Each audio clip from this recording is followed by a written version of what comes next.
Glória a Deus, a paz do Senhor, Deus abençoe a todos. Irmã Andréa Martins, sejam bem-vindos. Vão sendo bem-vindos aí os irmãos conforme for se achegando, vão dando o seu sinal aí para nós. Vamos iniciar a nossa live desta manhã, né, com a ministração da ceia do Senhor. Então, boa-vinda a todos que se achegarem. Vou pedir que vocês aí assistindo essa live hoje, nós vamos fazer uma reflexão muito importante nessa manhã, e à medida que vocês forem identificando, vamos dizer assim, com o assunto, eu vou pedir que você comente aí, você deixe seu comentário, que você possa também levar essa live e compartilhar essa live a outras pessoas, a outros irmãos, né, para que outras pessoas sejam abençoadas, né, esclarecidas dentro desse momento que estamos vivendo, e que nós possamos ser edificados em amor e em graça. Amém? Amados, hoje eu estou transmitindo essa live daqui direto da minha casa, mas por preservação dos irmãos. Os irmãos sabem que amanhã completa 15 dias, né, do falecimento do meu cunhado, e eu tive contato, né, muito próximo com o vírus, e por precaução eu fiz a minha quarentena, né, com a minha família aqui, estando afastado aí alguns dias aí da presença dos irmãos que me ajudam lá na live. E esse mês eu louvo a Deus que o pastor Edmilson assumiu, né, esse mês que se findou, toda a programação de lives junto com os irmãos aí, trazendo conteúdo para os irmãos direto da igreja. Hoje estou fazendo aqui de casa, né, um ambiente mais confortável, não pretendo me delongar, mas peço que você preste bastante atenção ao assunto que vamos tratar aqui essa manhã, porque eu acho de importante relevância para as nossas vidas e no segmento da igreja do Senhor Jesus, né, como um todo, mas especificamente eu falo para a minha igreja, de como devemos, né, nos portar diante de tudo isso e estarmos esclarecidos diante dos fatos que estão acontecendo, né, nesses últimos dias, né, da história da igreja em meio à pandemia. Amém, meus queridos? Vamos orar. Nessa palavra de oração eu quero apresentar aqui, né, a vida do Valdir Rodrigues, né, tio da nossa irmã Camila, que foi internado, diagnosticado com um câncer na próstata. Também a vida do senhor Vitor Sacal, é um jovem, né, também um jovem acometido com um câncer, né, e começou provavelmente tireoide e foi espalhando pelas glândulas. E pela Maria do Socorro também, que câncer, né? Então as pessoas têm sido acometidas de muitas enfermidades, mas nós sabemos que o nosso Deus, ele pode mudar circunstâncias e mudar todo esse cenário. Oremos então. Pai, em nome do Senhor Jesus, nós nos aproximamos de Ti nessa manhã, mediante a fé, numa atitude de fé, no Teu nome que é excelso, que é sublime, Teu nome que está acima de todos os nomes. Ao Teu nome está escrito: todo joelho se prostrará e toda língua confessará que o Senhor é o Senhor. E o Senhor é Senhor sobre todas as coisas. Não há nome que se nomeia aqui na terra ou debaixo da terra ou nos céus maior do que o Seu nome. Ao Seu nome foi dado toda a autoridade nos céus e na terra. Por isso, Pai, nós nos aproximamos numa atitude de fé, mediante a fé em Cristo Jesus, para interceder ao Senhor nesta manhã, agradecendo primeiramente nessa manhã de domingo pelo dom da vida que o Senhor tem nos concedido na Tua presença, e o Senhor tem nos abençoado, tem nos guardado. Em meio a toda essa tribulação, o Senhor tem nos preservado. E nessa palavra de oração, Pai, eu quero apresentar diante de Ti, Senhor, a vida, Senhor, do Valdir Rodrigues, Senhor, do Vitor Sacal e da Maria do Socorro. São pessoas, ó Deus, ligadas de certa forma a nós através dos nossos irmãos, dos relacionamentos dos nossos irmãos, e são pessoas diagnosticadas, ó Deus, com o câncer. Nós sabemos, ó Deus, que o câncer não tem cura aos olhos humanos, ele não tem cura, senão diagnosticado precoce e com o tratamento, Senhor, intensivo logo no começo. Nós sabemos, ó Deus, que o Senhor está no controle. O Senhor não perdeu o controle destas coisas e o Senhor é um Deus que nos cura, porque o Senhor é Jeová Rofé, o Senhor é o Jeová que nos sara, é o curador que cura as feridas do teu povo, e o Senhor está curando as nossas feridas, as nossas enfermidades, assim como destes irmãos, dessas pessoas queridas, ó Deus, que estão internadas ou estão fazendo tratamento acometidos pelo câncer. Por isso, Pai, estenda as tuas mãos de poder, glorifica o teu nome e nessas famílias e as cure para o louvor da tua glória. Oramos em nome de Jesus. Você que crê aí, diga amém, amém, graças a Deus. Sejam bem-vindos aí a todos que se achegaram durante a oração. Estamos com cerca de 16 pessoas. Penso que os membros da IBAF devem estar aí plugados, aí antenados. Se ainda não estão, os irmãos comecem a compartilhar nos grupos da igreja, falando que nós estamos ao vivo, porque o assunto é muito importante, irmãos. O tema que eu quero falar essa manhã com os irmãos, numa reflexão, é o testemunho de nossa fé. O testemunho de nossa fé. Então, para falar sobre esse assunto, eu gostaria que os irmãos que estão aí municiados nas vossas casas aí com as vossas Bíblias, meditem comigo em 3 textos da Palavra de Deus iniciais, aonde nós vamos basear toda a nossa argumentação teológica e toda a nossa argumentação ao mesmo tempo filosófica, teológica e filosófica, em cima da filosofia cristã, sobre a nossa regra de fé e prática, sobre aquilo que acreditamos, e penso eu ser esse o momento da história da igreja em que a igreja ela precisa aparecer, não para criar transtornos e confusões, mas para reivindicar e fazer uma boa defesa da vossa fé. Uma boa defesa da nossa fé se baseia em nós entendermos as Escrituras, entendermos todo o contexto que estamos vivendo e assim então podermos até mesmo fazer uma argumentação, um debate público sobre tudo isso que estamos passando nos dias de hoje. Então vamos lá. Primeiro texto é de Judas, capítulo 1, que é um capítulo só, o livro de Judas, Então, Judas 1, versículo 3. Os irmãos, se quiserem, já deixem aberto aí, 1 Pedro, capítulo 3, versículo 13 a 16. E o outro texto, Apocalipse 12, 11.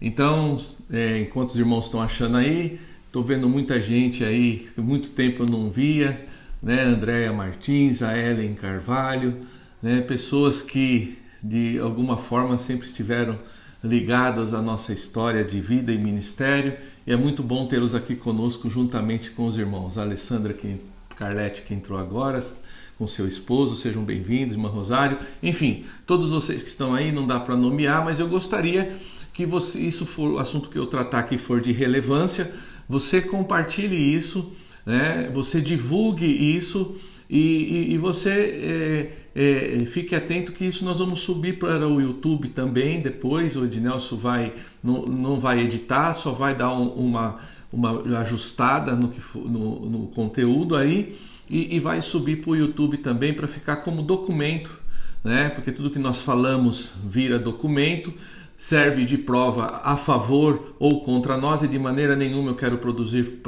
provas contra mim, mas eu tenho um compromisso com a verdade, e a verdade que nós temos um compromisso, nós temos que sempre elevar a verdade acima de tudo, ainda que soframos o dano por falar a verdade. Mas vamos lá, Judas 1,3.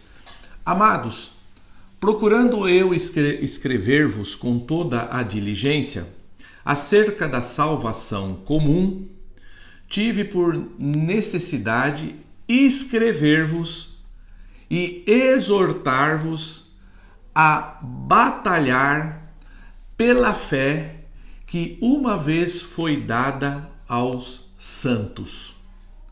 Segundo texto, 1 Pedro 3, de 13 a 16. Diz assim: E qual é aquele que vos fará mal? Se fordes seguidores do bem, mas também se padecerdes por amor da justiça, sois bem-aventurados, e não temais com medo deles, nem vos turbeis. Antes, santificai ao Senhor Deus em vossos corações, e estais sempre... Essa parte eu quero que você sublinhe na sua Bíblia, tá? Porque é um texto muito relevante. Essa parte, o versículo todo é importante, mas esta frase agora, para os dias que nós estamos vivendo, é extremamente relevante. Ele diz aqui então: e estais sempre preparados para responder com mansidão e temor a qualquer que vos pedir a razão da esperança que há em vós, tendo uma boa consciência, para que naquilo em que falam mal de vós, como de malfeitores, fiquem confundidos os que blasfemam do vosso porte em Cristo. Louvado seja Deus.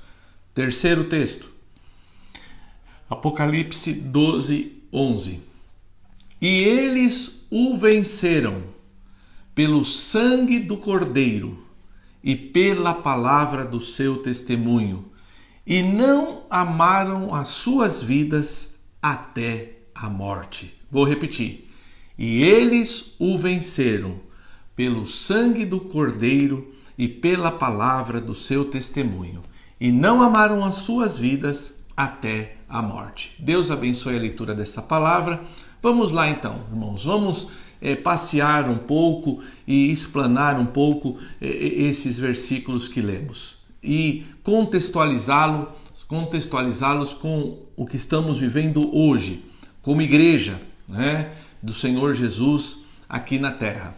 Veja só, o versículo de Judas, ele diz que ele está procurando nos escrever com toda a diligência. Então veja só, diligência é empenho, é dedicação, é apurar os fatos, é escrever com uma consciência lógica, objetiva, com uma razão. A fé não é algo irracional, irmãos. E ele então procura com toda a diligência escrever acerca da salvação comum, ou seja, a respeito da nossa salvação. A nossa salvação comum baseia-se na fé que temos em Cristo Jesus como Senhor e Salvador das nossas vidas, e que mediante o seu sangue nós somos purificados e lavados e remidos para que possamos um dia morar com Ele, seja no reino milenar aqui na terra, como alguns assim defendem, né? Seja ou no céu, como alguns assim defendem. Não quero entrar no mérito teológico dessas coisas, mas o fato é que um dia estaremos para sempre com o Senhor. E acerca da salvação comum, só existe um mediador nos céus e na terra, que é Jesus Cristo. Então ele está escrevendo com diligência para falar acerca dessa salvação comum, porque não há salvação sem Cristo Jesus. Amém? Então, ele disse que teve por necessidade escrever aos irmãos para exortar eles a batalharem pela fé. Batalharem pela fé, ou seja, batalharem em favor da fé, em fé, batalharem por sua fé, que uma vez ela foi entregue a nós como santos do Senhor. Tudo bem, irmãos? Então, veja só. Eu quero iniciar essa reflexão, irmãos, dizendo a todos vocês que estão me ouvindo agora e vão me ouvir depois durante o dia, essa gravação dessa live, peço que divulguem, eu não quero falar em nome dos evangélicos, porque eu não quero rotular, eu não respondo pelos evangélicos, porque eu não sou papa, eu respondo pela nossa igreja, e por aqueles que entendem que eu sou um homem de Deus, estou falando e tenho compromisso com a verdade. Então essa palavra é para você, porque não é minha palavra, é a palavra de Deus que está sendo ministrada agora, e é para você refletir. Você não é obrigado a concordar comigo em tudo, mas pelo menos o respeito eu peço que todos tenham ao que vai ser dito aqui. Então eu inicio essa reflexão dizendo que quando o Espírito Santo, irmãos, ele desceu sobre os discípulos, lá em Atos 1:8, foi com o propósito, tinha um propósito, a descida do Ruar, o vento de Deus, o sopro, a palavra no hebraico é Ruar, né? Então a descida do Ruar, do Espírito Santo, Ruar Kadoshim, a descida do Espírito Santo, teve um propósito sobre a vida daqueles que estavam naquele cenáculo, que eram aqueles que iam iniciar a igreja. Igreja essa que foi oculta em Deus pelos séculos e séculos e foi revelada na Bíblia. Nós vemos no Novo Testamento 2 vezes a menção da palavra igreja, ou seja, no grego eclésia, que é aqueles que seriam tirados para fora da onde? De um sistema que existia na época, um sistema político, um sistema religioso, um sistema mundano, não? Então a eclésia era algo que seria tirado. Jesus se reporta a ela uma vez no livro de Mateus, capítulo 16, falando sobre a igreja. Mas então, esses que estavam no cenáculo eram aqueles judeus, vamos lembrar bem que eles eram judeus, tá certo? Porque Jesus era judeu e eles eram judeus, eles estavam reunidos num cenáculo e se cumpre então o que Jesus havia prometido para eles, que eles receberiam poder quando descesse sobre eles o Espírito Santo, que eles ficassem em Jerusalém. O final do Evangelho de Lucas termina Jesus falando assim: ficai em Jerusalém, até que do alto sejais revestidos de poder. Então eles estavam lá em Atos 1:8, escrito por Lucas, o livro de Atos também, e Lucas relata que o Espírito Santo veio. E quando veio em Atos 1:8, foi com o propósito para aqueles judeus que iriam iniciar a eclésia, os tirados para fora daquele sistema, né, de se tornarem testemunhas. Irmãos, presta atenção na palavra testemunhas. Testemunha você só pode ser de algo que você teve uma experiência, que você conhece, que você viu. Nós só podemos ser testemunhas vivas daquilo que Deus fez em nós, se nós tivermos tido uma experiência viva com o Jesus ressuscitado, no caso da igreja de hoje. Então nós podemos ser testemunhas, e porque somos testemunhas, testemunhamos pela fé, porque nós não vemos Deus. Eu principalmente, irmãos, nunca vi Deus, nunca vi um anjinho sequer, e tudo que eu ensino, tudo que eu vivo, tudo que eu transmito para os irmãos é fé, porque um dia eu fui encontrado por Jesus. Não fui nem eu que fui ao encontro dele, ele veio ao meu encontro, ele me amou primeiro, então eu me tornei uma testemunha. E aqueles judeus lá no cenáculo que iniciam então essa nova etapa da fé, que seria a igreja, eles receberam o Espírito Santo sobre eles para se tornarem testemunhas. A palavra testemunhas, irmãos, no original é mártires, aqueles que morreriam por uma causa, que tinham receber uma capacitação, ou seja, sobrenatural, né, para testemunharem sem medo, ainda que esse testemunhar viesse a custar as suas próprias vidas, irmãos. E nós sabemos na história da igreja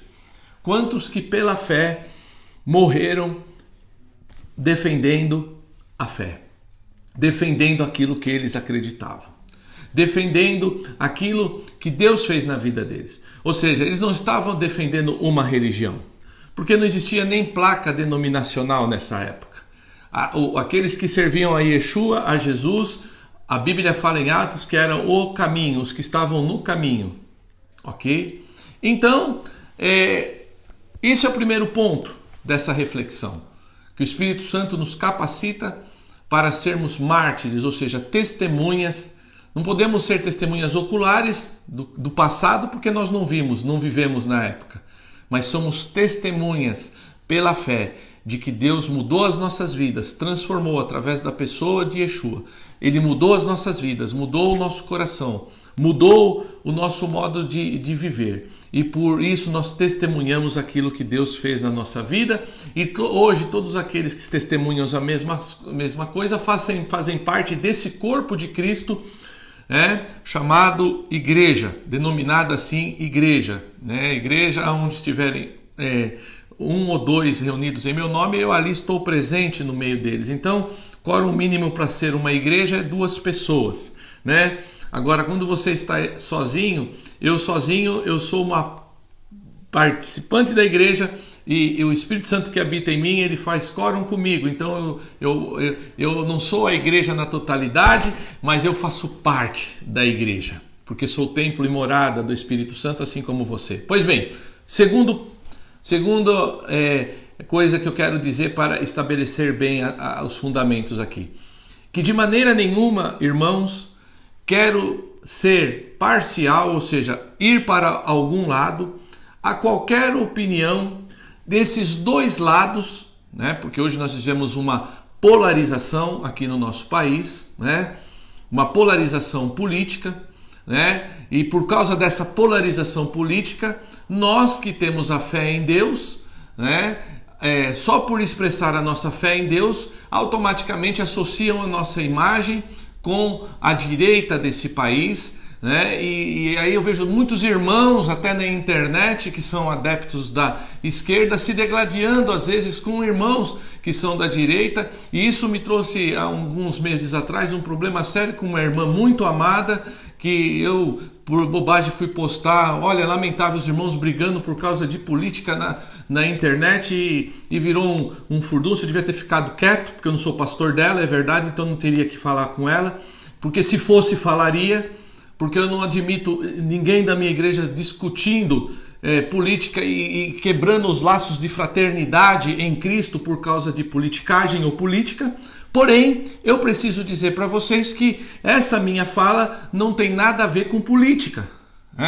Eu quero ser parcial a qualquer opinião desses 2 lados, que estão trabalhando, na verdade, irmãos, da melhor forma possível que eles entendem para solucionar o problema que estamos enfrentando dessa pandemia na nossa nação. E quero reiterar a quem está me ouvindo que nossa igreja, ela parou as nossas atividades presenciais um domingo antes de ser decretado a fase vermelha, que foi decretada aqui em São Paulo a partir de 15 de março de 2021. Terceiro ponto que eu quero dizer é que eu e nossa igreja estamos a favor do governador do estado de São Paulo, porque ele, como autoridade constituída no estado, como a autoridade do estado, e a Bíblia diz que nós devemos respeitar as autoridades, e nós assim respeitamos, oramos pela vida dele, assim como oramos também pelo o governo federal, independente deles serem de partidos ou facções diferentes, eu já digo logo assim, o meu compromisso é com o reino de Deus e tenho a liberdade garantida pela Constituição de expressar a minha fé sem prejudicar a ninguém. Estamos numa democracia, assim como eles dizem, num Estado democrático de direito, e sem ofender ninguém, e poder ser razoável, fazer essa reflexão com a nossa igreja, que nós estamos a favor do governador.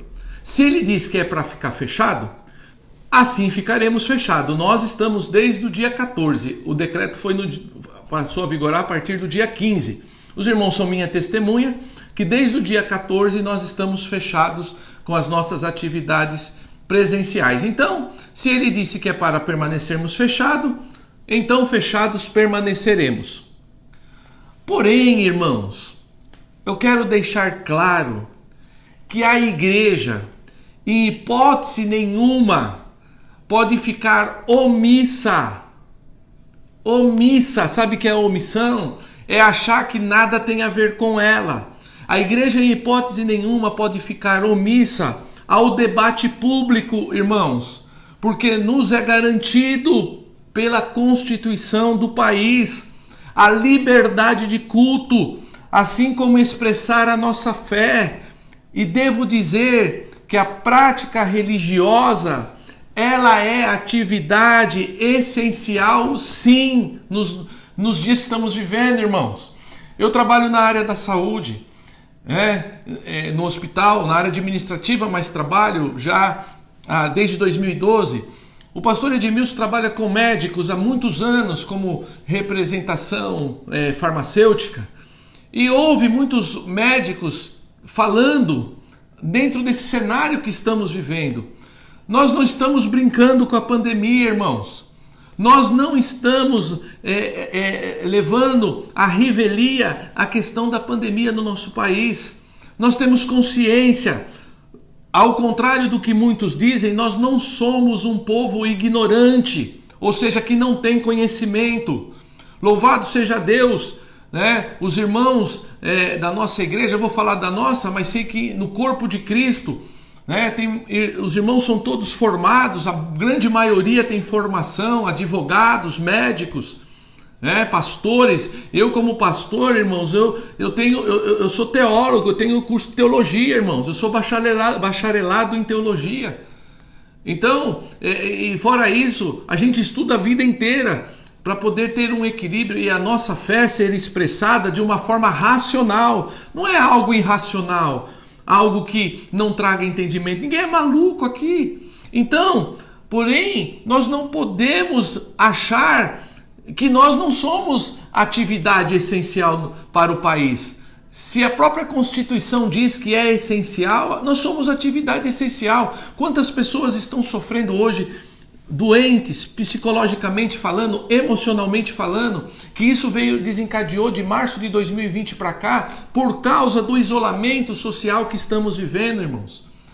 Quantas famílias foram destruídas em meio a essa pandemia? E eu quero lembrar a vocês, eu não posso esquecer disso, que nós estamos tirando todo esse cenário, pandemia, e esse cenário político, religioso, porque o religioso está envolvido com o político nessa situação. Não posso deixar de dizer e fundamentar que, em primeiro lugar, nós estamos em batalha espiritual. A nossa luta não é contra a carne e o sangue. A nossa luta, Paulo nos garantiu lá no livro de Efésios, no capítulo 6, que a nossa luta é contra principados, potestades, hostes espirituais da maldade, que atuam nas regiões celestiais. Então nós sabemos bem quem é a nossa luta. A minha luta não é contra o presidente da República dessa nação. Ele é uma autoridade constituída, eleita por voto, e por muito voto. Eu não sou contra o governador do estado de São Paulo, porque ele também é uma autoridade constituída mediante a voto dentro do Estado Democrático de Direito. O que eu não posso é entrar na guerra de nervos, entrar na pilha que o sistema político está fazendo. Eu, como igreja, tenho que pensar e ter a mente dos céus. Eu e você recebemos a mente de Cristo, irmãos. A mente de Cristo é uma mente renovada, uma mente esclarecida, que não se omite.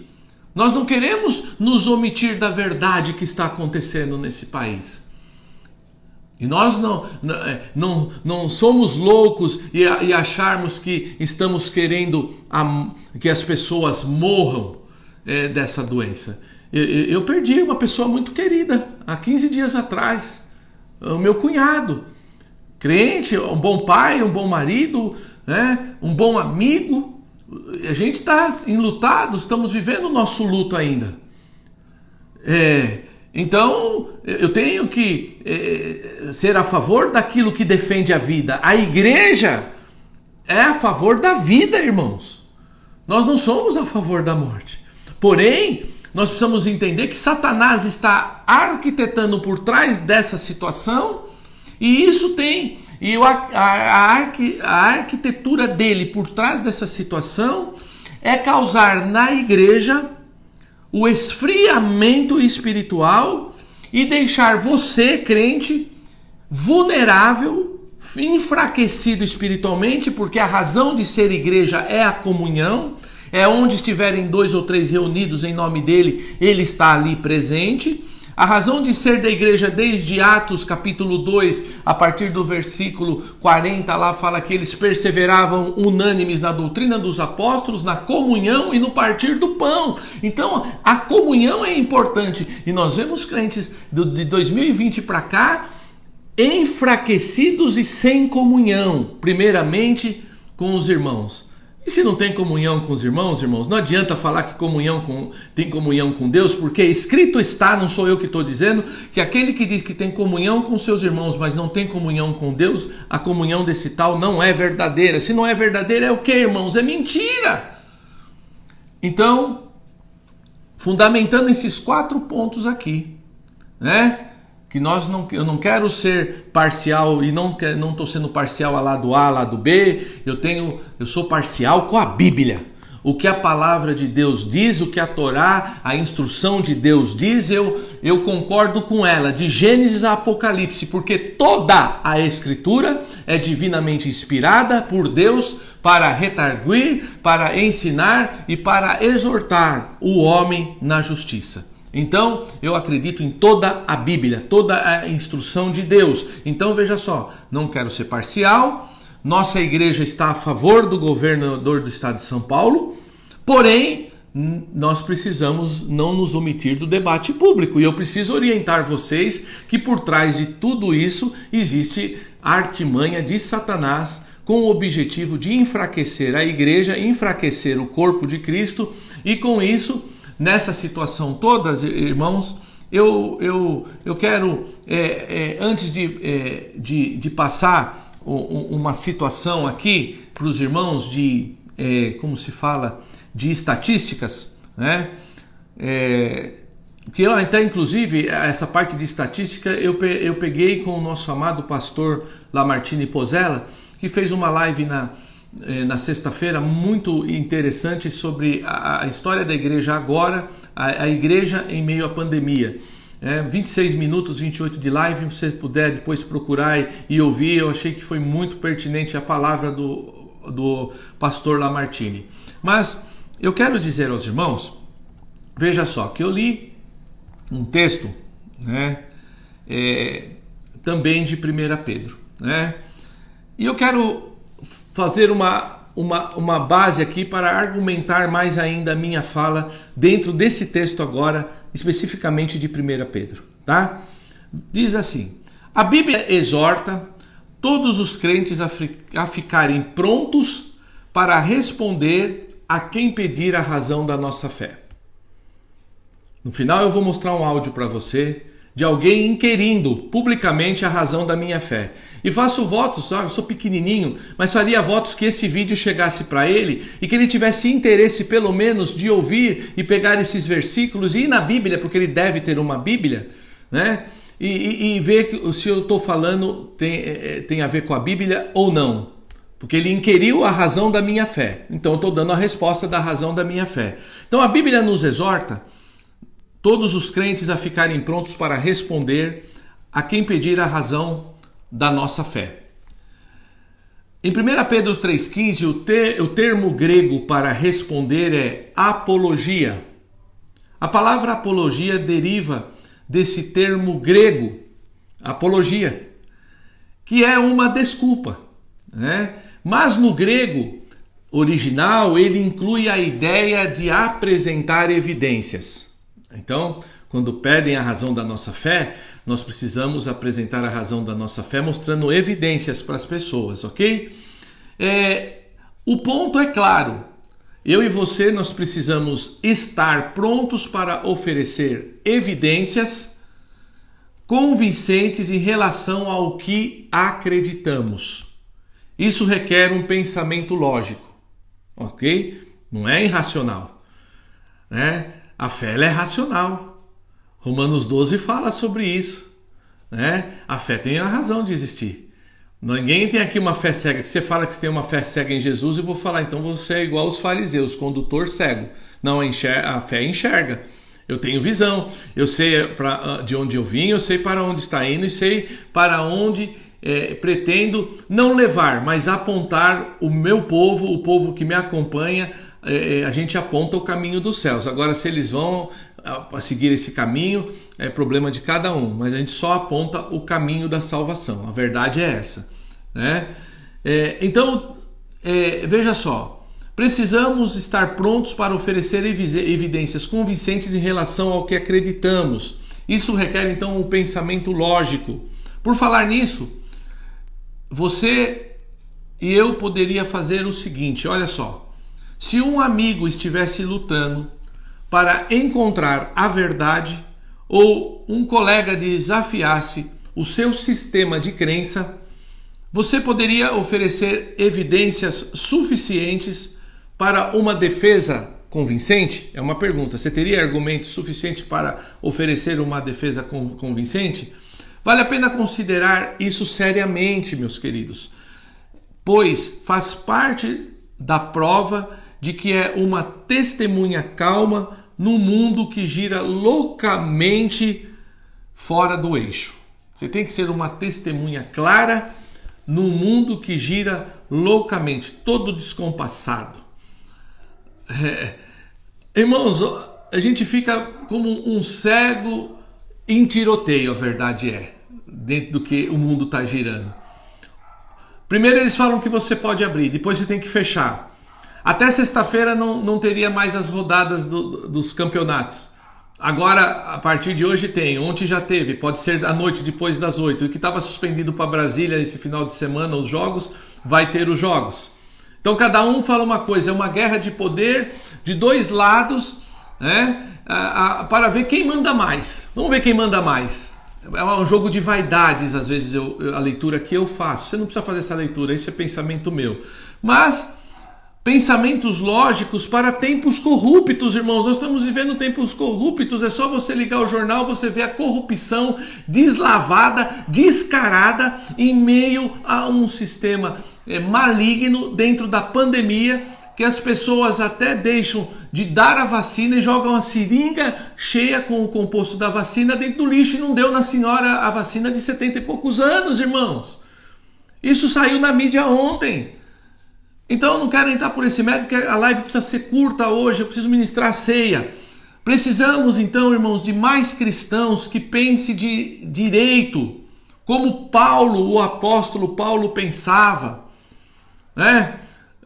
Como o pastor Davi Clava pensava, como alguns homens, como o Dr. Roland Aylen, que isso que eu estou lendo para você, estou abstraindo de um livro chamado A Vida de Paulo, o Apóstolo, de Charles Swindoll, e aonde ele cita esse homem, né, que tinha um pensamento significativamente lógico.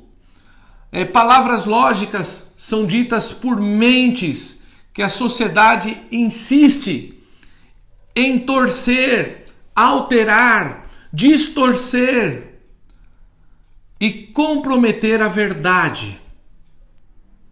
Paulo não tolerava raciocínios relativos, irmãos. Ele não tolerava, o apóstolo Paulo. Eu não posso tolerar o pensamento relativista. Eu não posso tolerar o relativismo.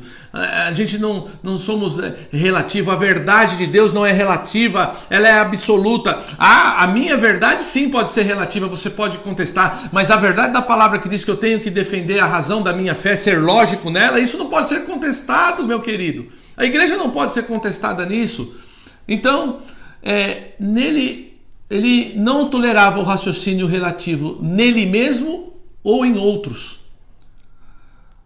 Não foi muito depois de sua última viagem missionária, irmãos, que Paulo enfrentou situações desafiadoras e únicas, aos quais exigiram firmeza lógica dele. Firmeza lógica. Raciocínio lógico, é isso que eu estou tentando trazer para vocês, irmãos. Raciocínio lógico.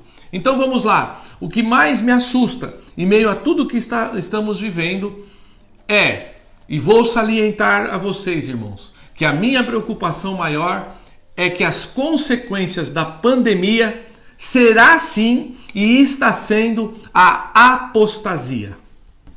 O que é a apostasia? É afastar-se da fé. largar a fé que outrora você tinha em Cristo. É o esfriamento espiritual. Esse é o alvo da batalha espiritual de Satanás, não estou falando das pessoas, de Satanás que está por trás dessa situação, para esfriar a fé dos irmãos. Você estando com a sua fé fria, longe de Deus, você é presa fácil. A nossa batalha, irmãos, é espiritual. Eu vi no grupo da nossa igreja o pastor Sidney pedindo oração em meio aos fechamentos da igreja, porque o problema não é o fechamento da igreja em si, o problema é a apostasia que está vindo depois disso. Então a nossa fé lógica não é que eu estou preocupado que a igreja está fechada porque eu não estou recebendo dízimo e oferta, não, meu querido. A prioridade não é essa, a prioridade é vidas. Dízimo e oferta é outra coisa, que compete a fidelidade e o amor seu, aquilo que você tem por Deus. Essa parte eu não mexo, isso é sagrado. Podemos fazer outro debate sobre isso, um debate teológico bíblico de dízimo e oferta, mas não é o caso aqui agora.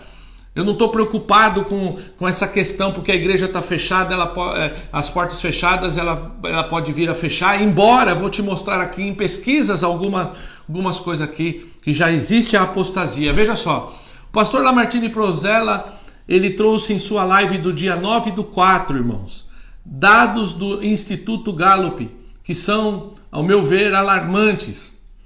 Hoje, 47% dos americanos têm uma vida espiritual ativa, ou seja, frequentam igrejas, sinagogas, mesquitas ou templos religiosos. Não estou falando só da fé cristã, não, ok? Agora veja só, hoje 47% só dos americanos são apoiados, têm uma fé e expressam essa fé.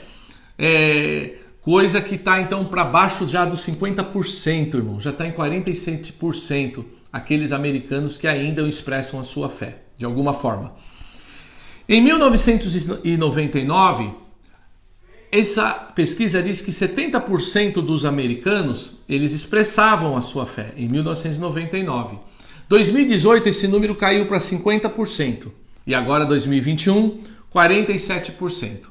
A pesquisa também apontou que em 1937, quando foi feita uma pesquisa semelhante a essa, 73% dos americanos frequentava igrejas, templos religiosos, mesquitas, sinagogas, expressavam a sua fé de alguma forma. Em 1946, irmãos, ou seja, 66% dos adultos nascidos em 1946, que hoje tem de 72 para cima, até os seus 75 anos para cima, essa pesquisa apontou que 66% dessas pessoas de 70 e poucos anos, a gente tem vários anciões na nossa igreja, a gente vê isso lindo na vida deles, porque a pesquisa aponta um esfriamento da fé nos jovens, em meio aos nossos jovens. Por isso, meus pastores, meus amigos pastores que trabalham comigo, precisamos, se estamos fechados, mas na mídia, incentivar e fazer programações para os nossos jovens, para que eles tenham a fé deles arraigada, porque essa pesquisa apontou que há um esfriamento nos jovens ao decorrer desse tempo, e na pandemia agravou-se mais o desinteresse pelas coisas espirituais, pelas coisas de Deus. Então, os idosos não. Os de 75 anos que eu tenho na igreja, de 70 para cima, 70 anos para cima, a igreja está aberta, eles vão na igreja, irmãos. Eles vão na igreja, eles frequentam. Não tem problema para eles ir para a igreja. Se está aberto, eles vão. Está fechado, eles ficam em casa e procuram acompanhar a live. Agora, veja só. Dos nascidos de 1946 a 1964, ou seja, 58% dessa faixa etária nascido de 1946 a 1964 que frequentam uma igreja nessa faixa etária dos americanos. De nascido a 1946 a 1964, 58% só. Agora, da geração X, que é a minha geração, é a geração de muitos de vocês que estão me ouvindo aí, que vai do 1960, que nasceram entre 1960 e 1980, 50% expressam a sua fé. Agora veja só, a decadência. A geração Millennium, irmãos, que é a geração dos anos 80, a final dos anos 90, que hoje eles estão aí entre 30 e 35 anos, só 36% dos americanos nessa faixa etária consegue expressar a sua fé. O resto dos americanos nessa faixa etária não tem fé, estão apostatados. A América, que foi o selo da evangelização, nossos missionários americanos veio para o Brasil para nos ensinar sobre fé, que era uma nação estritamente cristã. A América está apostatada da fé. Sobrevive de alguns ministérios. Igrejas viraram teatros, viraram boates e fecharam e viraram só templos históricos. Aqui jaz uma igreja, infelizmente. Irmãos, e essa apostasia que nós estamos vivendo, ela traz uma preocupação, porque a pesquisa, essa pesquisa, ela apontou que a pandemia, ela forçou um rompimento entre os cristãos e as instituições religiosas ao qual eles pertenciam ou pertencem, gerando o fechamento, irmãos, de muitas igrejas. Então veja só, os irmãos, né, não estou falando da nossa igreja, né, mas no cenário nosso contexto de igreja, os irmãos, por não estarem indo na igreja porque houve o rompimento, e eu chego a pensar que muitos irmãos gostaram de ter que ficar em casa e não precisar ir para a igreja, porque de verdade eu penso que não nasceram de novo, porque o crente nascido de novo é igual Davi lá no passado, quando disse: alegrei-me quando me disseram vamos à casa do Senhor. Para mim é uma tristeza enorme ver as casas chamadas de Deus, né? Ou o lugar, o templo onde nós nos reunimos, que não deixou de ser sagrado, mas é um lugar consagrado por nós, igreja, nos reunirmos no templo. Eu vejo uma tristeza tão grande passar pelas igrejas e estarem fechadas, porque a minha alegria é estar na casa do Senhor. Então tem aqueles crentes que foi bom a pandemia, eu estou amando, porque se eu quiser eu escuto uma live do pastor Vitor, escuto o Lamartine, escuto o Bispo Macedo, escuto, sabe, quem eu quiser e a palavra que eu quiser, e não quero ter compromisso com nada. Tá bom, estou trabalhando aqui da minha casa, muitos estão home office. Irmãos, tá do jeito que o diabo gosta. Eu não sou comedido assim como o pastor Lamartine, que fala com uma ciência, uma sabedoria, e no meu sangue corre a veia profética. Arrependa-se disso, irmãos. O problema está em nós, que nós nos omitimos, estamos nos omitindo a situação. Eu não estou dizendo para vocês pegarem armas e ir para a rua, não estou falando nada disso. Eu estou falando em defesa da nossa fé para o seu vizinho. Que ele pode fazer a bagunça que ele quiser na casa dele, mas você coloca o seu louvor mais alto aí na sua casa, para ver se você não vai ter xingamento. E nós não sabemos fazer a boa defesa da nossa fé. Pastor Cine está dizendo aqui: eu já não aguento mais live, Kaká, não vejo a hora do retorno do culto presencial. Eu também, irmãos, eu também. Agora essa pesquisa aponta isso. Então os irmãos, por não ir na igreja, não ter compromisso com a igreja, deixaram de ofertar nas suas instituições e dizimar. Sabe o que aconteceu? O resultado disso? Muitas igrejas não tiveram recursos para investir nos seus aluguéis, que muitas pagam aluguéis, à semelhança da nossa. Investir até mesmo numa plataforma de streaming, porque hoje, para sobreviver, irmãos, nós temos que fazer isso, porque senão eu deixo de pastorear. E a gente gasta um equipamento, valor, no caso da nossa igreja, alto. Nós vamos ter que investir e temos investido, mas a nossa igreja teve condição e investiu o mínimo necessário. Foi o mínimo necessário em equipamentos, totalizando um investimento de cerca de quase 5 mil reais. Você acha que as igrejas por aí, irmãos, que a gente conhece, de irmãos muito carentes de recursos, às vezes não sabe nem, tem a plataforma de Facebook, mas não tem como pagar uma internet para transmitir pelo Facebook os seus cultos? Sabe o que aconteceu? Essas igrejas fecharam. As igrejas estão fechando dia a dia, pastores estão fechando suas portas porque dizem, não dá mais, não tem mais como eu continuar. Nós investimos então 5 mil em equipamentos.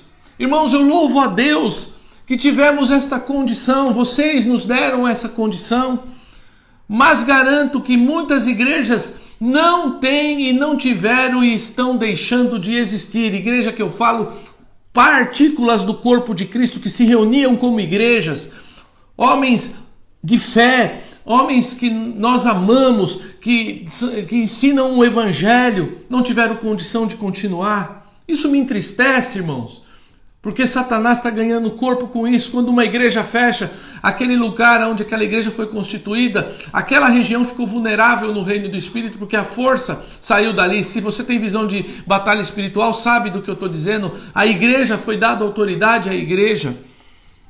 Irmãos, nós estamos em batalha espiritual. Nossa luta, repito, não é contra a carne e o sangue, mas devemos, irmãos, saber fazer a defesa da nossa fé e vencermos pelo sangue de Jesus e pela palavra do nosso testemunho. A gente só vence esse sistema maligno, irmãos, pelo sangue de Jesus e pela palavra do nosso testemunho, ou seja, palavra para ser mártires, palavra com lógica, raciocínio lógico. Vocês estão vendo alguma incoerência no que eu estou falando aqui, irmãos? Comente aí embaixo, eu estou sendo incoerente. Agora vamos avançar. Eu quero finalizar, irmãos. Eu quero finalizar parabenizando o ministro André Mendonça pela defesa da nossa fé no STF esta semana. Se você não viu, é só procurar nos links. A defesa que ele fez perante o STF da nossa fé. Ele é um pastor, é um homem nascido de novo. Amém? Eu não estou defendendo ele porque alguém pode falar, então você é bolsonarista. Não sou bolsonarista, não sou nada, eu sou cristão. Eu tenho razão lógica. Fizeram tudo errado nesse país.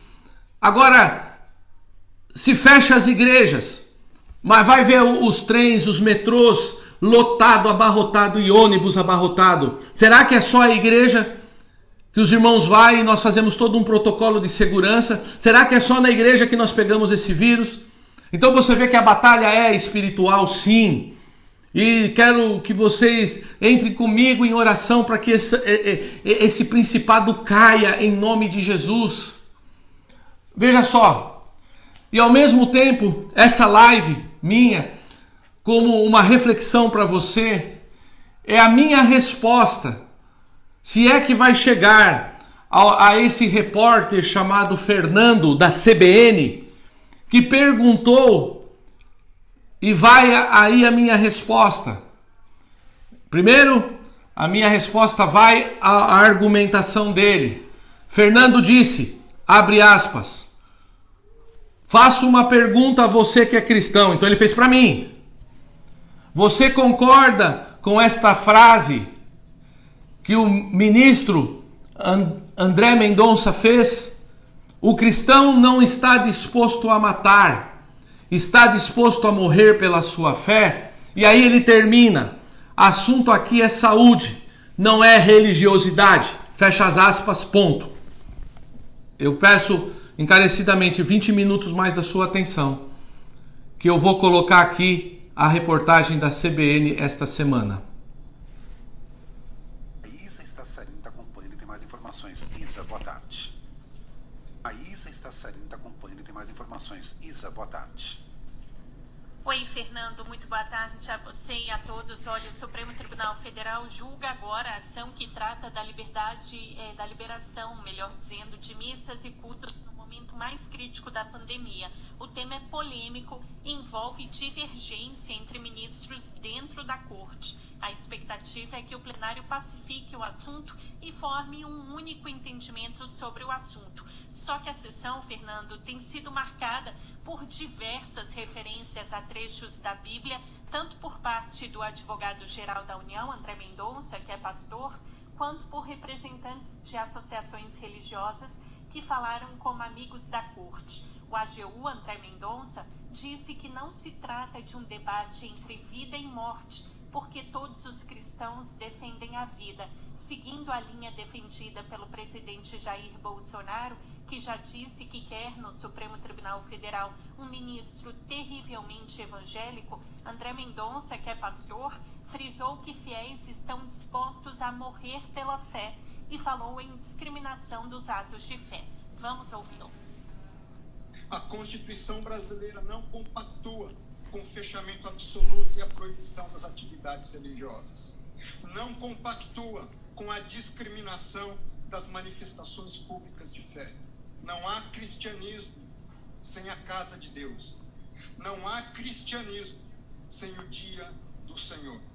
É por isso que os verdadeiros cristãos não estão dispostos jamais a matar por sua fé, mas estão sempre dispostos a morrer para garantir a liberdade de religião e de culto. Isso, o advogado-geral da União, André Mendonça. Isso, Fernando, advogado-geral da União, André Mendonça. Bom, o procurador do Estado de São Paulo, Rodrigo Mennicucci, disse que a restrição de missas e cultos presenciais não impede a manifestação religiosa por outros canais, como pela internet. Todos nós tivemos nos adaptar para que no exercício cívico em prol da sociedade salvássemos vidas. Esse mesmo raciocínio deve ser aplicado às atividades religiosas. As restrições constantes do decreto não impedem a liberdade religiosa. Elas apenas conformam o exercício da atividade religiosa em prol do direito à vida e para o enfrentamento de uma pandemia que assola o Brasil. É plenamente possível a realização de cultos por meio de rádio, de televisão, de internet. Nesse momento, Fernando, fala o Procurador-Geral da República, Augusto Aras, e depois começa a votação entre os ministros. O primeiro a votar é Gilmar Mendes, que é o relator da ação que está em discussão, e depois começa pelo critério, do ministro mais novo até o ministro mais antigo. Portanto, depois de Gilmar Mendes, vota o ministro Nunes Marques, e são dois votos bastante aguardados, porque justamente são os dois ministros que divergiram aí no entendimento em relação à liberação ou restrição de missas e cultos nesse momento, que é o pior momento da pandemia de Covid-19. Fernando. Tá certo, obrigado. Essa informação de Isa Stassarini, que vai acompanhar o julgamento no Supremo, mas o fato é que André Mendonça está fazendo campanha para ir para o Supremo Tribunal Federal, certo? E eu queria perguntar para você que é cristão, se você concorda com essa frase, que se está discutindo que o cristão não está disposto a matar, mas estaria o cristão disposto a morrer pela sua fé? O assunto aqui é saúde, não é religiosidade. Amém. Pois bem, Fernando, o assunto é saúde, não é religiosidade. A minha resposta para você é a seguinte: tudo bem, todos nós, como diz o Procurador do Estado de São Paulo, temos que, em última análise, todos nós fazermos a nossa parte para sermos coerentes com o período que estamos vivendo. Mas mostra a coerência para mim a Estação da Luz, às 5 horas, 6 horas da tarde, aquela multidão de gente aglomerada para pegar os seus ônibus, trabalhadores, homens e mulheres, que se deslocam naquela aglomeração. Aquilo ali é coerente, aquilo, meu querido? É coerente isso? Nós estamos falando de coerência. Você falou que o assunto aqui é saúde, não é religiosidade. Pois bem, é saúde mesmo. Em vez de aumentarem as frotas, diminuíram as frotas. Diminuíram 15% das frotas de ônibus aqui em São Paulo. E você vem falar de coerência? Que coerência é essa? Isso é debate público. Ou você acha que nós somos todos ignorantes, que não acompanhamos noticiário e não lemos jornal? Eu costumo ler a Bíblia com o jornal do lado, muitas vezes. Jornal eletrônico, né? Do lado. Incoerência é o que vocês estão fazendo. Vocês pegam uma frase dentro de um discurso de 15 minutos e querem, dentro da retórica do que eu li aqui, das pessoas pegam a nossa fala de homens e mulheres de Deus, de 15 minutos, de 20 minutos, às vezes retalha 2 minutinhos da fala, e colocaram nesse áudio 2 minutinhos, nem isso, da fala de André Mendonça, e joga para a mídia a frase assim: André Mendonça diz que os cristãos não está disposto a matar, mas estão dispostos a morrer pela sua fé. Dá a impressão que nós vamos fazer uma guerra de mãos armadas, nós não vamos matar, mas se for necessário morrer, como se fosse um combate, nós morreríamos. E manipulam a opinião pública. Miseráveis! Sem escrúpulos! Irracionais! E acha que eu que sou irracional, sou um fundamentalista religioso. O debate sim é assunto, aqui é saúde, não é religiosidade, mas vamos ver a fala coerente, que é muito mais coerente que a minha, do pastor, ministro André Mendonça. E oxalá ele vai para o STF sim. Oxalá vai. Em nome de Jesus. Vamos ver a fala dele aqui.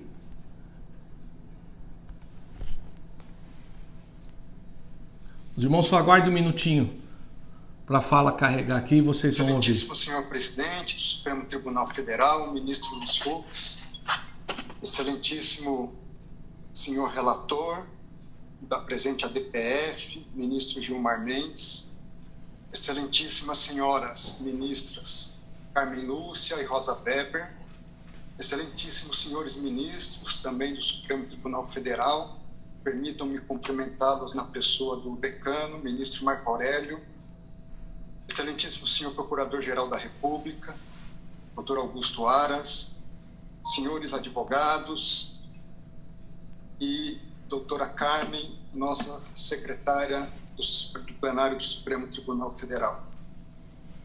O ministro Gilmar Mendes foi muito feliz na exposição do seu relatório de forma sucinta e ao mesmo tempo detalhada, e permitam-me assim adentrar no mérito da questão a fim de possibilitar o máximo possível uma discussão contributiva para um debate tão relevante. E para isso, em primeiro lugar, nós precisamos definir do que nós estamos tratando hoje. Mas para definir sobre o que nós estamos tratando hoje, é importante, antes de tudo, definir do que nós não estamos tratando. Nós não estamos tratando de um debate entre vida e morte. Nós estamos tratando, isso sim, de uma perspectiva onde todo cristão se presume defender a vida incondicionalmente, onde todo cristão sabe e reconhece os riscos e perigos desta doença terrível, e onde todo cristão sabe que precisa tomar sim cuidados e cautelas diante desta enfermidade. Não se trata também de uma discussão política. Eu digo isso para que todos partamos do princípio e do consenso de que todos nessa discussão defendemos a vida. É imprescindível essa perspectiva. E isso é importante porque em uma sociedade tão tensa como a que nós vivemos hoje, parece que pensar diferente de nós significa a desqualificação dessa pessoa e da sua própria condição de pensar diferente de nós, atribuindo a elas adjetivos inapropriados e ofensivos a um Estado democrático de direito. Se é assim, do que nós estamos tratando? Nós estamos tratando de um partido político que apresenta a sua demanda para que, em essência, religiões cristãs, católicas e evangélicas possam realizar seus cultos, possam ir às suas igrejas. Mas dentro desse contexto é importante fazer, e eu faço como registro histórico, o que significa para o cristão a igreja. E os primeiros registros históricos da igreja cristã está na própria Bíblia, de modo muito específico no livro dos Atos dos Apóstolos. E registra-se ali, após Jesus confiar a Pedro, o apóstolo Pedro, ser a pedra fundamental da sua igreja, que os cristãos, no capítulo 2, diariamente perseveravam no templo, partiam o pão de casa em casa, tomavam suas refeições em conjunto, louvando a Deus e contando com a simpatia do povo. Mais adiante, no capítulo 5 de Atos, diz que para ali também iam outras pessoas de outras cidades. Porém, levantando-se o sumo sacerdote e todos os que estavam com ele, prenderam os apóstolos e os recolheram à prisão. Digo isso porque ser cristão, na sua essência, é viver em comunhão, não apenas com Deus, mas também com o próximo. Ser cristão é estar junto ao próximo, é ter compaixão do próximo. E ter compaixão é chorar junto, lamentar junto, dar o suporte necessário para os momentos em que aqueles que se aproximam possam superar as suas dificuldades. Dentro desse contexto, a comunidade cristã, ela nasce, cresce e até os dias de hoje existe, não apenas para um ato de adoração a Deus, mas para um compartilhar comunitário de vidas, de experiências, de alegrias, de tristezas, de sentimentos, de dores, de esperança e de amor. À luz do cristianismo, sem compaixão, não há culto a Deus. Sem vida em comunidade, não há cristianismo. Do contrário, nós estaríamos tratando da mera expectativa de uma reunião de pessoas para se ajuntar em determinado momento do seu dia e das suas vidas. Tanto não é isso que Jesus Cristo, conforme relata São Mateus, disse: por onde estiverem 2 ou 3 reunidos em meu nome, ali eu estarei no meio deles. Se é assim, de modo mais prático, do que é que nós estamos tratando? Nós estamos tratando da seguinte discussão: se em momentos de calamidades públicas o que prevalece é a Constituição ou valem outras regras? Se nós podemos suprimir direitos fundamentais sem o respeito às normas previamente estabelecidas pelo poder constituinte? Se nós podemos fazê-lo independente da decretação de medidas excepcionalíssimas, como estados de defesa e de sítio? E aqui registro, não os defendo, não é o caso de medidas como essa.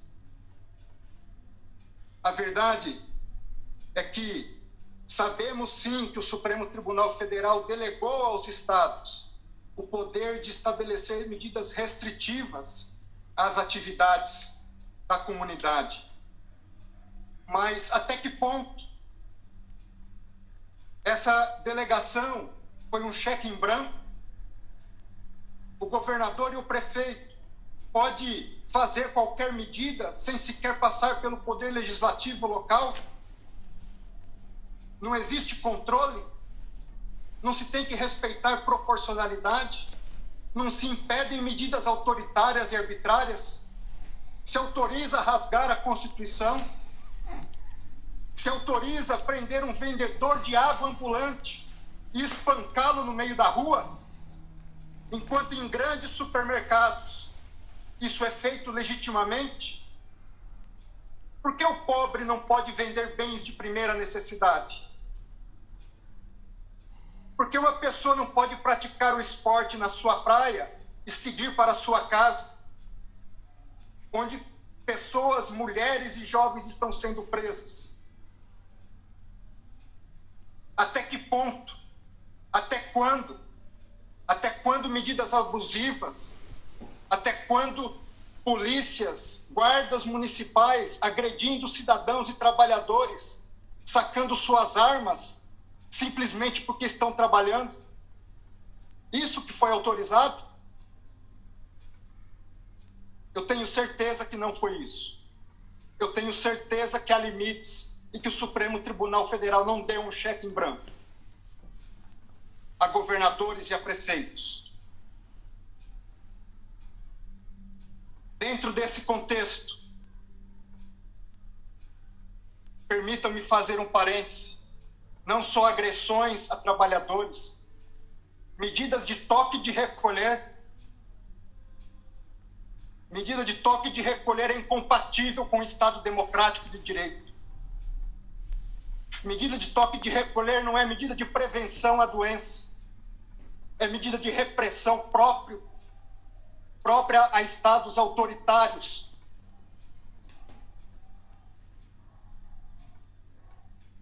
Falemos um pouco de injustiça, para tentar encontrar a justiça.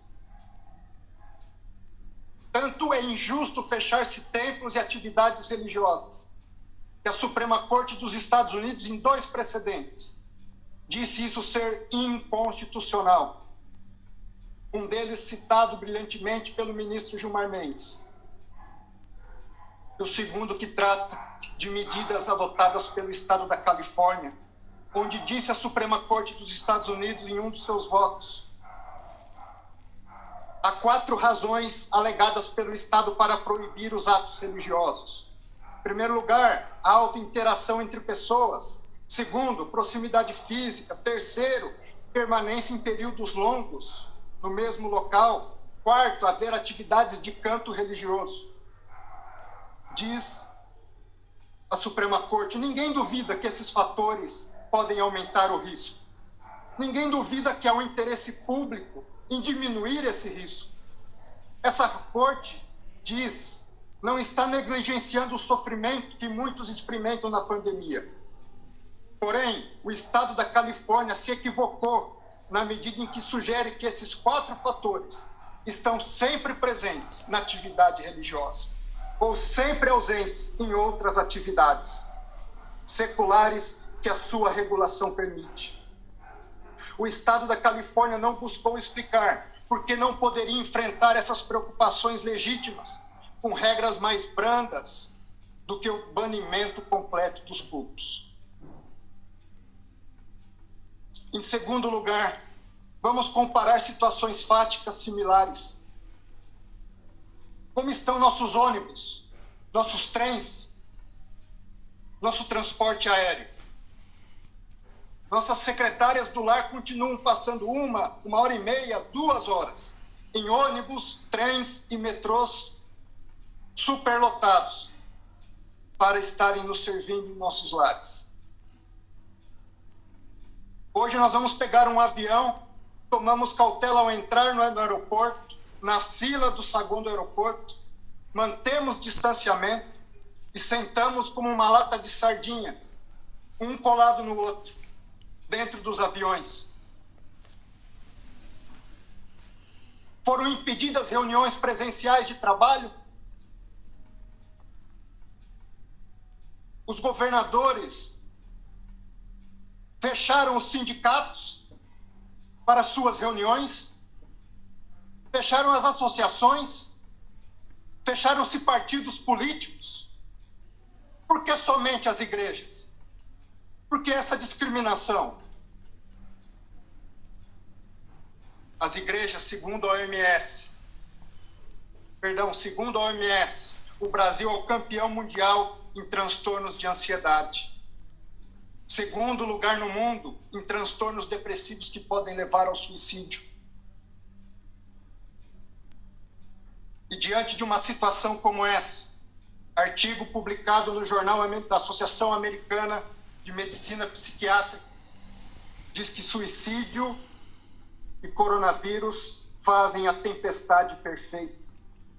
E diz um dos trechos do artigo: a frequência semanal a serviços religiosos foi associada a uma taxa de suicídio 5 vezes menor em comparação com aqueles que não frequentam atividades religiosas semanais.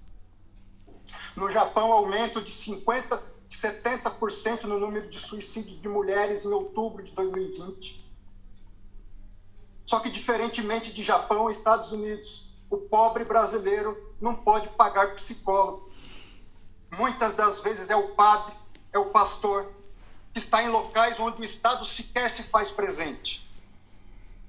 O primeiro a ouvir seus dilemas, suas dificuldades, as agressões que sofrem no lar, a falta de pão, a falta de amizade e de contato com as pessoas. Artigo publicado por Cássia Coelho diz que as atividades religiosas são essenciais no enfrentamento do coronavírus. Ela diz: Elas trazem sentido de esperança, reflexão sobre o processamento da testagem positiva, ajuda de várias dimensões no cuidado à saúde, fortalece a humanidade das pessoas. Senhores ministros, senhoras ministras, a Constituição brasileira não compactua com o fechamento absoluto e a proibição das atividades religiosas. Não compactua com a discriminação das manifestações públicas de fé. Tanto é assim que remédios excepcionalíssimos da própria Constituição não admitem sequer esse tipo de medidas que estão sendo adotadas regionalmente. Não há cristianismo, e aqui eu concluo, sem vida comunitária. Não há cristianismo sem a casa de Deus. Não há cristianismo sem o dia do Senhor. É por isso que os verdadeiros cristãos não estão dispostos jamais a matar por sua fé, mas estão sempre dispostos a morrer para garantir a liberdade de religião e de culto. Que Deus nos abençoe, tenha piedade de nós, e eu começo por mim. Muito obrigado. Analisaram a fala, irmãos? Ele conclui com essa frase dentro de um contexto todo de uma argumentação de mais aproximadamente 20 minutos. E esses hipócritas, esses manipuladores, esses que estudam tanto, muito mais do que eu, são muito mais intelectuais do que eu, falam e se expressam muito bem. É uma imprensa maldita, vendida a um sistema maligno, articulado, na verdade, por forças espirituais da maldade. Essa é a nossa luta. Não são contra as pessoas, não são contra o governador do estado de São Paulo, não contra o presidente da República. A nossa luta não é contra os procuradores. A nossa luta, e nós, na verdade, a resposta minha para vocês é o seguinte: nós realmente não estamos dispostos a matar pessoas. Nós queremos vida das pessoas. Então, se eles decidiram e perdemos, as igrejas permanecem fechadas porque as autoridades, foi dado pelo STF autoridade para eles nos manterem fechados, fechados ficaremos até que eles liberem. Mas a nossa luta nós não estamos então dispostos a matar, mas para defender a nossa fé. Assim como os mártires no Coliseu de Roma, onde os césares, os governos, mandavam aqueles justos homens, mulheres, santas de Deus morrerem ou negar a fé, eles morriam e não negavam a fé. E quando eu li o livro Mártires do Coliseu, irmãos, quantas vezes leões eram soltos para comer os santos e as santas de Deus, devorarem dentro do Coliseu, e o leão se ajoelhava aos pés deles e deitava e dormia aos pés deles. Aleluia! Esse é o nosso Deus! Ou nós fazemos a defesa da nossa fé da forma que esse homem fez, com um raciocínio lógico. Talvez eu não seja tão coerente, tão lógico, porque eu sou sanguíneo, não é? Mas eu falo porque eu tenho a veia profética. Miseráveis, hipócritas, estão tentando nos manter confinados, porque a intenção por trás de tudo isso, de uma esquerda nesse país, é fechar as igrejas, irmão. Já havia decreto na época de governos anteriores, já havia um projeto de leis para tributarem muito as igrejas e levar então a segunda ordem lá que tinham lá, era de fechamento, de não existir mais as igrejas. Por quê? Porque o comunismo, quando você lê o Manifesto Comunista, primeira coisa no Manifesto Comunista: morte a Deus. Uma sociedade que não tem Deus é uma sociedade morta, irmãos. Me desculpem o desabafo. Agora, esse homem foi coerente, sim ou não? Eu vi aí vocês falando, eu vou ler aqui, o Luciano falou que eles pegam parte, né, de discurso de alguém, a mídia separa muito bem aquilo que ataca o cristianismo. É isso, hipócritas, mentirosos, manipuladores de opinião, formadores de opinião sem ver o contexto. Lógico que ele tinha que citar a Bíblia para fazer a argumentação. Nós somos a favor da Bíblia, Só que ele citou a lei, a Constituição Federal está sendo rasgada nesse país. E nós não temos tido coerência, a sociedade não tem tido coerência, estão colocando isso goela abaixo. Lógico que nós preservamos a vida, defendemos a vida, oramos por vida. Quando estava aberto com distanciamento social, álcool gel, todo o protocolo de segurança. A coerência está no ônibus e metrô então de amanhã, meu querido, minha querida. A coerência está lá. Que Deus possa nos ajudar nisso, me perdoem. Vou ministrar a ceia para os irmãos. E muito comentário foi dito. Eu peço que vocês divulguem esse vídeo, se quiserem. E a minha resposta é: se o Espírito Santo me ungiu e nos ungiu como igreja, nos derramou do seu Espírito para que fôssemos testemunhas, ou seja, mártires, o cristão sempre vai estar disposto para defender a sua fé, defender a sua liberdade de expressão da sua fé, ainda que com isso, como aconteceu em Roma, pelos Césares, ainda que sejamos mortos. A verdade é essa. O cristianismo para nós é a nossa maneira de vida. Nós somos cristãos. Nós somos discípulos de Yeshua. Nós somos pessoas do bem. E não somos ignorantes como muitos estão pensando. Que Deus nos ajude disso. Meu Deus e meu Pai, obrigado por essa ministração, obrigado por essa palavra, obrigado por esses momentos. Agora, Senhor, que vamos encerrar essa live. Eu quero encerrar, você que está aí na sua casa, que separou o seu suco de uva, o seu pão, eu imagino que você já deixou separado para isso. Vamos ministrar a ceia. Está escrito, Senhor, que na noite em que o Senhor foi traído, o Senhor tomou o pão e, havendo dado graças, o partiu, dizendo: este é o meu corpo, que é partido por vós. Comei em memória de mim. Irmãos, comamos em memória do Senhor. Aleluia. Aleluia. Aleluia. Glória a Deus. Bendito é o nome santo do Senhor. Aleluia. Aleluia. Meus irmãos, semelhantemente após haver ceado, ele tomou o cálice e disse: este cálice é o cálice da nova aliança em meu sangue. Comei e bebei todos vós, porque todas as vezes que beberdes deste cálice e comerdes deste pão, anunciais a morte do Senhor até que ele venha.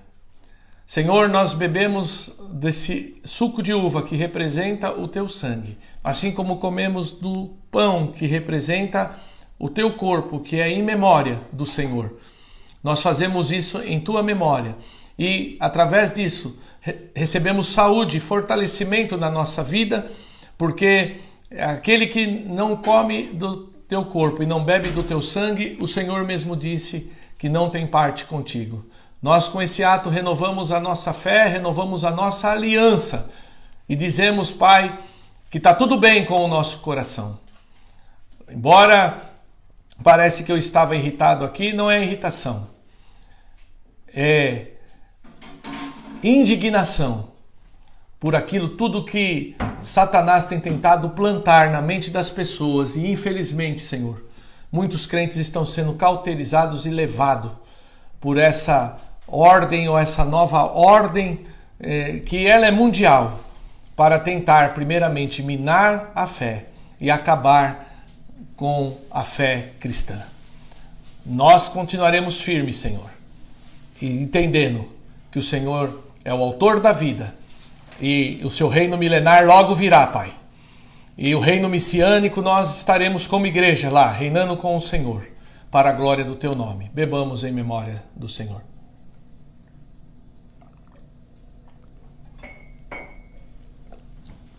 Louvado seja Deus, meus irmãos. Deus abençoe você muitíssimo.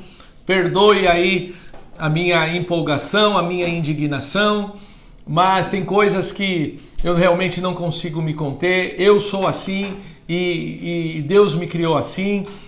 E eu acho que tem coisas que a gente tem que falar com firmeza mesmo, porque as pessoas pensam que o crente é imbecil. E aqui não tem nenhum imbecil, não.